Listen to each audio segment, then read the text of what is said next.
Somos estudiantes de la Universidad Andina del Cusco, de la Escuela Profesional de Ingeniería Ambiental. Como tema del que vamos a tratar en este video es composición y degradación de los suelos, de la asignatura de manejo y conservación de suelos a cargo del ingeniero Teodoro Guarguachipani. La degradación que se desencadena en los suelos sucede básicamente por los diferentes procesos que se dan gracias a las actividades humanas. Estas actividades del ser humano reducen la capacidad actual y o futura del suelo para sostener ecosistemas naturales o manejados. Esto también va a afectar a su actividad o efectividad para mantener o mejorar la calidad de aire y agua. Y por último, su capacidad para preservar la salud humana. Se estima alrededor de 2 millones de hectáreas en el mundo que sufren algún tipo de deterioro como consecuencia de las actividades del hombre. Esto equivale más o menos al 15% de toda la tierra firme. Un área mayor que México y Estados Unidos juntos. La erosión provocada por el agua es la forma más común de degradación del suelo. ¿Qué es el suelo? El suelo está compuesto por minerales, materia orgánica y diminutos organismos vegetales y animales, aire y agua. Es una capa delgada que se ha formado muy lentamente a través de los siglos con la desintegración de rocas superficiales por la acción del agua, los cambios de temperatura y el viento. Las plantas y animales que crecen y mueren dentro y sobre el suelo son descompuestos por los microorganismos, transformándose así en materia orgánica y mezclándose con el suelo. Se denomina suelo a la parte superficial de la corteza terrestre biológica activa, que proviene de la desintegración o alteración física o química de las rocas y de los residuos de las actividades de seres vivos que se asientan sobre él. El suelo es el fundamento del sistema alimentario, o sea, el 95% de nuestros alimentos provienen del suelo. Nuestros suelos son la base de la agricultura y el medio en el que casi todas las plantas productoras de alimentos, si están saludables, producen cultivos sanos, que a su vez nutren a las personas y a los animales. La biodiversidad subterránea es vital para los suelos saludables de los que depende nuestra alimentación. Aproximadamente 360.000 especies de animales viven en el suelo, una cuarta parte de todas las especies vivas descritas en el planeta. Factores formadores del suelo.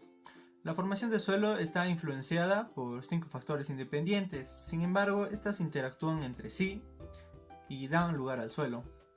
Entre estos factores hablamos sobre el material parental o roca madre, hablamos sobre el clima, hablamos sobre el relieve o también la topografía, hablamos sobre la biota que engloba los microorganismos y organismos y al tiempo. Primeramente hablaremos de la roca madre y principalmente decir que los suelos derivan, principalmente de las rocas, por lo que se le denomina material parental de algún modo. Estos materiales definen en gran parte el color, la composición, la textura y la estructura de los suelos. Sin embargo, un mismo tipo de roca puede dar lugar a suelos con distintas características, dependiendo de las condiciones del medio en el que éste evolucione. Siguiendo, el siguiente factor independiente es el clima. El clima es uno de los factores que influyen de manera directa sobre la formación del suelo. Esto porque condiciona de alguna manera la velocidad de meteorización de la roca madre. Los elementos más importantes a considerar en el clima son la temperatura y la precipitación. Después hablaremos del relieve y decir que la forma de la superficie de la Tierra en realidad sí desempeña un papel importante en la formación del suelo. El relieve influye bastante en lo que es la distribución del agua recibida, esto por el medio de la precipitación, por lo que afecta directamente al proceso de erosión hídrica. Luego hablaremos sobre la biota, que es el cuarto factor. Esta está representada por los organismos vivos, por la actividad biológica que se realiza dentro de estos, y los organismos que integran la fauna del suelo tienen un rol fundamental en lo que es la fragmentación, la transformación y también la translocación de materiales orgánicos del suelo. Finalmente hablaremos del tiempo. La formación del suelo es un proceso constante que involucra la interacción entre el material parental, la biota, el clima, el relieve y el tiempo. El suelo es un recurso no renovable a corto plazo y hay que tener en cuenta un dato bastante importante acá, que para la formación de 1 centímetro de suelo tiene que pasar miles de años. Principales componentes del suelo. Los 4 componentes principales del suelo son las rocas, que vienen a ser los minerales, el agua, el aire y el material orgánico. Todos los suelos poseen una mezcla variada de estos componentes básicos y la mayoría de los suelos pueden ser modificados para mejorar de alguna manera esa composición para que sean más adecuados para el desarrollo de la vida vegetal. Las propiedades físicas del suelo. Según Rax, esta es la condición física de un suelo, va a determinar la rigidez, la fuerza de sostenimiento, la facilidad para la penetración de las raíces, la aireación, la capacidad de drenaje, de almacenamiento de agua, la plasticidad y la retención de nutrientes. Y bien, dentro de las propiedades físicas tenemos la estructura, que esta muestra el tipo, como pueden ver en la imagen. La clase puede ser fina, muy fina, gruesa, media, el grado de desarrollo también, que va a ser entre fuerte, moderado y débil. Tenemos la textura, la porosidad y el color. En la textura, esta es la proporción en que se encuentran los agregados, como la arena, el limo, la arcilla, y esto va a determinar el tipo de suelo. La porosidad, este es la función de distribución del tamaño de la estructura y el arreglo espacial de estas partículas conformando agregados de la estructura. Y bien, también podemos tener un montón de color de suelo. Puede ser negro, marrón, amarillo, rojizo, blanquecino y gris. Propiedades químicas de los suelos. La química del suelo va a jugar un papel muy importante en la nutrición, fisiología microbiana y vegetal, siendo su campo de estudio la fertilidad del suelo dentro de las ciencias agropecuarias, una cualidad resultante de la interacción entre las características físicas, químicas y biológicas del mismo, que consiste en la capacidad de poder suministrar condiciones necesarias para el crecimiento y desarrollo de plantas superiores. Tenemos lo que es la capacidad de intercambio catiónico y el pH del suelo. En la capacidad, esta se va a definir como la capacidad que tiene un suelo agrícola de retener y aportar los nutrientes de carga positiva y llamada cationes. El mecanismo del intercambio catónico se va a llevar a cabo a través de las partículas más pequeñas del suelo, que son las arcillas, minerales y el humus, en estado de disolución parcial en el agua del suelo y que se conoce como complejo arcillo-húmico. En el pH del suelo, pues se encarga de ver la acidez o lo básico del suelo.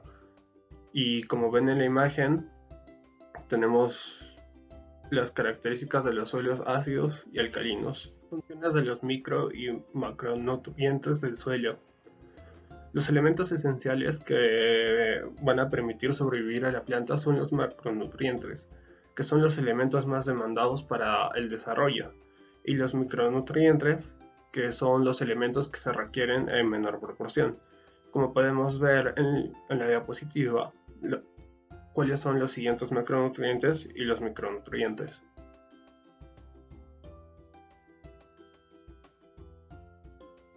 Propiedades biológicas del suelo. 1. Materia orgánica. Estos son restos de origen animal y vegetal que van a llegar al suelo en forma de materiales inertes que por presencia de la humedad y la temperatura van a quedar sujetos a una descomposición provocada por los macro y microorganismos. Y a la vez estos van a estar sometidos a un dinámico estado de desintegración. Algunas acciones benéficas de la materia orgánica en el suelo son primeramente que posee una gran capacidad de intercambio catiónico. Segundo, mejora las condiciones físicas del suelo, ya sea la estructura, la textura, la porosidad. Tercero, aumenta la infiltración y retención de agua, disminuyendo así los efectos de sequías.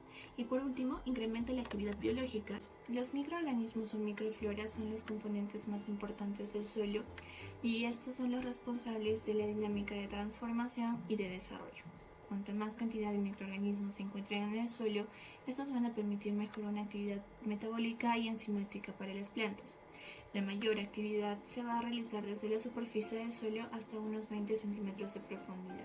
Los macroorganismos. Estos son de un tamaño mayor a 6 milímetros y constituyen parte importante de la formación y calidad del suelo. Estos van a desempeñar un papel fundamental en la transformación, translocación, trituración y adecuación de la materia orgánica para que los microorganismos puedan realizar más rápido y fácil su mineralización y humidificación. Estos van a aportar grandes cantidades de biomasa, van a mejorar la estructura, aireación e infiltración del suelo, van a controlar el crecimiento poblacional de otros organismos. Clasificación agroecológica de los suelos. Aquí se debe tener en cuenta algunas características del suelo, ya sea como la profundidad, la textura, estructura, permeabilidad, etc. Aquí se van a clasificar en 8 clases. La primera clase no va a presentar restricciones de uso. La clase número 2, estos son suelos apropiados para el laboreo continuo con limitaciones escasas o corregibles para la implantación de cultivos. La clase número 3, estos son suelos apropiados para el laboreo continuo con limitaciones severas. La clase número 4, estos son suelos apropiados para cultivos ocasionales restringidos por limitaciones muy severas. La clase número 5, estos suelos no son apropiados para cultivo, pero no tienen limitaciones para praderas y bosques.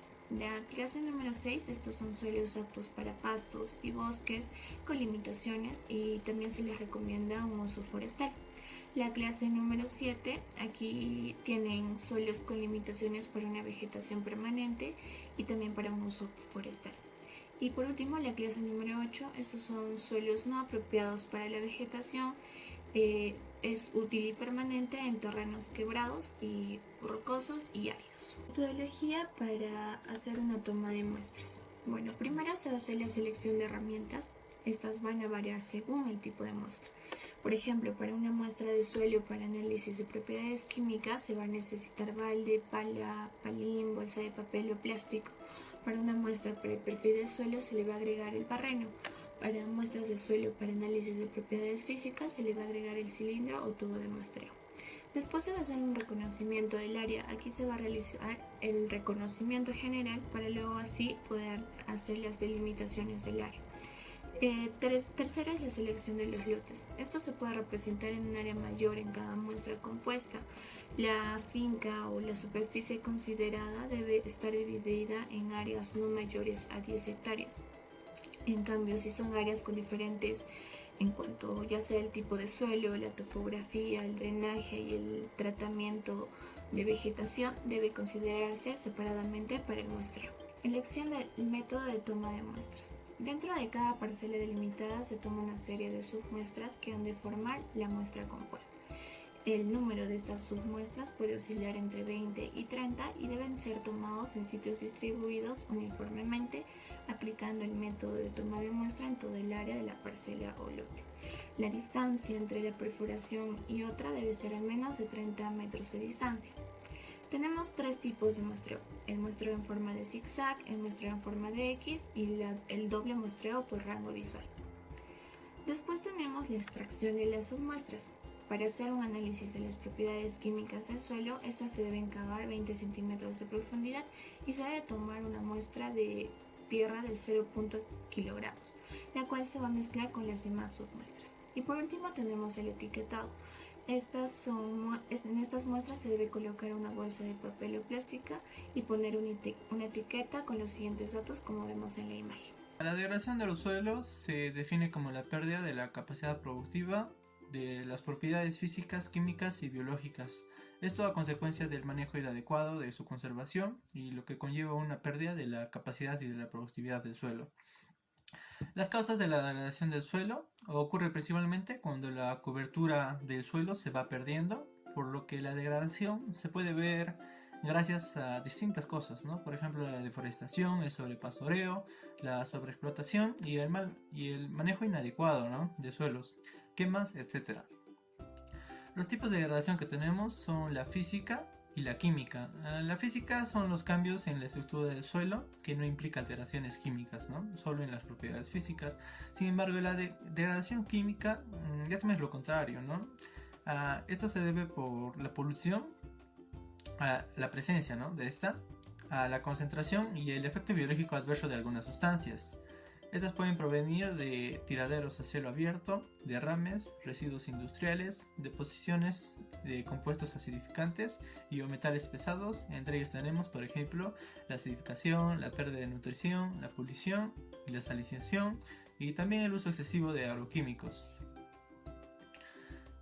Luego hablaremos de los tipos de degradación. En este caso estamos considerando tres. Primero tenemos el anegamiento, que se da en forma natural o antropogénica, ya sea por el desbordamiento de los ríos, por deforestación o por el mal manejo de la cuenca.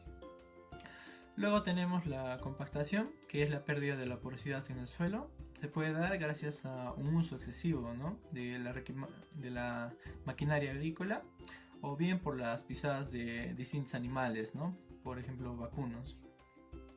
Por último tenemos la erosión, que como sabemos consiste en el desprendimiento y traslado de las partículas finas del suelo.